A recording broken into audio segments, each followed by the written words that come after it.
নিরামিষ দিনে এই রকম একটা পটলের রেসিপি যদি করা হয় তাহলে আর কোনো কিছুর দরকার হবে না। এতটাই সুস্বাদু হয়েছে এই পটলের নিরামিষ রেসিপিটি। আর এই রেসিপিটি করতে আমি এখানে ছোট ছোট করে আলু কেটে নিয়েছি, আর এখানে পটলটাও কেটে নিয়েছি দু টুকরো করে, আর খোসাটা কিন্তু হাফ হাফ ছাড়িয়েছি। এইদিকে একটা কড়াই বেশ ভালো করে গরম হতেই তাতে সর্ষের তেল কিছুটা অ্যাড করে ওই ছোট ছোট টুকরো করে কেটে রাখা আলুগুলোকে দিয়ে এক চামচ না, একদম অল্প একটু সামান্য একটু লবণ দিয়ে আর একটুখানি হলুদ দিয়ে নেড়ে চেড়ে একদম কম আঁচে ঢেকে দিয়ে ভাজতে থাকলাম, যাতে আলুটা সম্পূর্ণভাবে নরম হয়ে যায়। কারণ পরে যখন আমি দই দেব তখন কিন্তু আলুটা শক্ত হয়ে যাবে, তাই সম্পূর্ণ নরম হওয়া পর্যন্ত আলুগুলোকে ভাজতে হবে।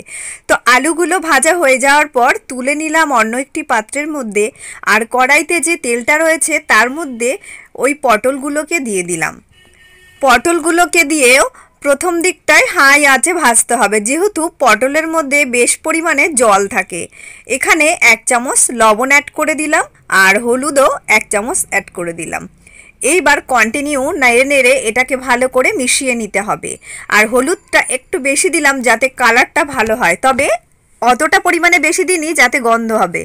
তো যাই হোক, নেড়ে চেড়ে ঢেকে দিয়েছিলাম, আবার একটু নেড়ে চেড়ে দিলাম, আবার কিছুক্ষণের জন্য এটাকে ঢেকে দেব। তো এই রকম হতে হতে পটলটাও কিন্তু একদমই নরমভাবে ভেজে নিতে হবে। তো ওইদিকে পটলটা ভাজা হচ্ছে, এইদিকে আমি একটা বাটিতে বেশ কিছুটা টক দই নিয়ে খুব ভালো মতো ফেটিয়ে নিয়েছি।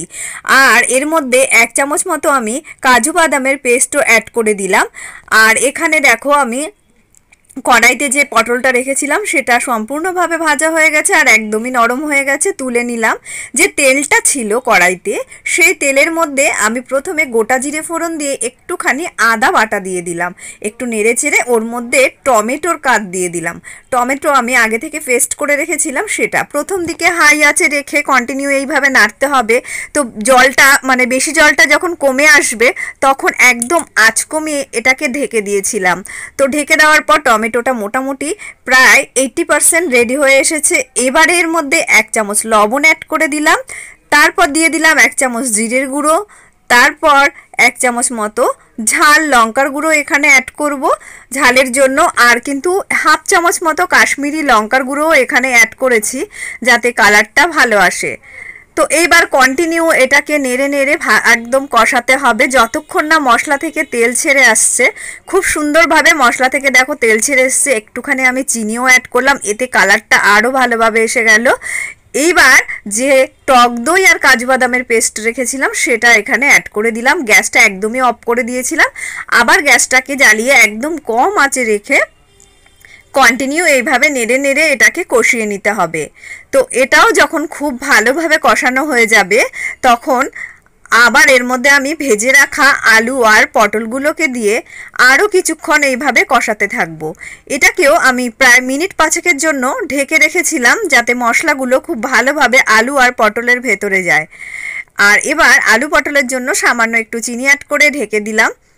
প্রায় মিনিট 5 পরে ঢাকনাটা তুলে নিলাম, দেখছি খুব সুন্দরভাবে কিন্তু রেডি হয়ে গেছে।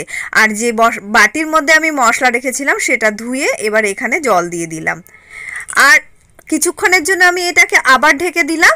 দেখো খুব সুন্দরভাবে রেডি হয়ে গেছে আমার এই আলু পটলের রেসিপিটি। এত সুস্বাদু হয়েছে বন্ধুরা, তোমরা যে কোনো নিরামিষ দিনে কিংবা বাড়িতে কোনো অনুষ্ঠান থাকলেও এই রেসিপিটি করতে পারো। নামানোর আগে কিন্তু একটু গরম মশলা অ্যাড করতে হবে। আর কেমন লাগলো অবশ্যই কমেন্ট করে জানিও। চ্যানেলে নতুন হলে ফলো